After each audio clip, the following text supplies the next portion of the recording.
This is the End Zone. Make sure to subscribe, hit that bell for notifications. We talk all football. Let's move the chains and talk about Joe Burrow, the first of many draft profiles. Comment the player you want to have a draft profile on. But Joe Burrow, quarterback out of LSU, 6'3", 220 pounds.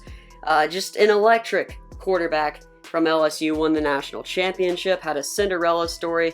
He wasn't that great in 2018, but in 2019, he changed a lot of people's opinions. So let's go through the quick pros and cons of Joe Burrow so you can get a good sense of who he is. If you're a Bengals fan, know kind of what you're getting because he is most likely going to the Bengals at number 1. So let's start it off. He's smart with a high football IQ. He understands the game and doesn't turn the ball over. So he understands his offense and he also understands the defense. He knows where to put the ball and when to put it at the right time. This also helps him with not turning the ball over. He did not turn the ball over very much while at LSU. He also has an incredible ability to look through his progressions without panic. Lots of quarterbacks looking through progression. As time goes by, they panic because they don't have much time in the pocket. Joe Burrow is good at not panicking, not hitching, and throwing accurately as he goes through his progressions. You see players like Justin Herbert, they start to hitch before they throw when they're going through their progressions, and they actually throw it inaccurately if their first read isn't there.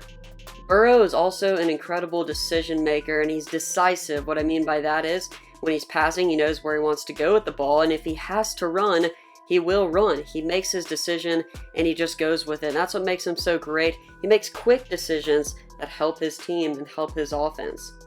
He's also insanely competitive. I don't know if you watched him at LSU, if you're an NFL fan, you didn't really watch college football. He is a competitor. He has that certain fire and he really leads his team. When everyone's on the field, it looks like they believe in him, he believes in his offense, and they all believe in each other, which is just a trait that lots of quarterbacks need, especially in the National Football League. He has quality anticipation. What I mean by that is he throws before his receivers break. He throws where he knows his receivers will be, not throwing at the receivers directly. That's something that you can get away without doing in college, but in the National Football League, where the coverages are much tighter, you have to be able to anticipate your throws. He's also very physical and determined as a runner. I know I touched on his decisiveness as a runner, but he really moves the chains very well. He may not be the most athletic quarterback in the draft class, but he can for sure get you first downs on the ground. Lastly, he has a really strong deep ball with nice touch. We saw that a lot with LSU. Pushed the ball downfield. He was able to hit his receivers in stride, and he also was very good at getting them in the end zone on fades. Now let's get to the cons. Some question if his success was solely because of Joe Brady. I don't think that's necessarily true. He definitely got much better this year and became a totally different quarterback, but teams are likely going to have to change their offense and build around him, which isn't necessarily a bad thing.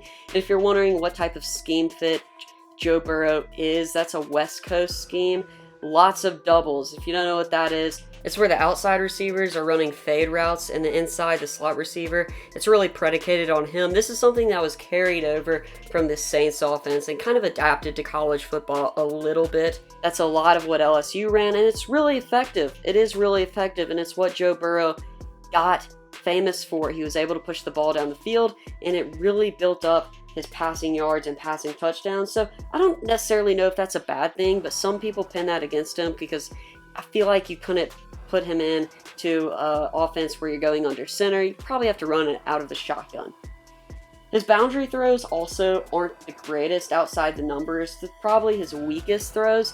But then again, no quarterback has every single throw pinned down before going into the NFL. That's something that you could definitely teach. And honestly, there isn't really much to pin Joe Burrow on. He really does everything incredible. And that's why he's the number 1 pick, most likely, in the NFL draft. As if I'm the Bengals, definitely surefire, pull the trigger on this guy.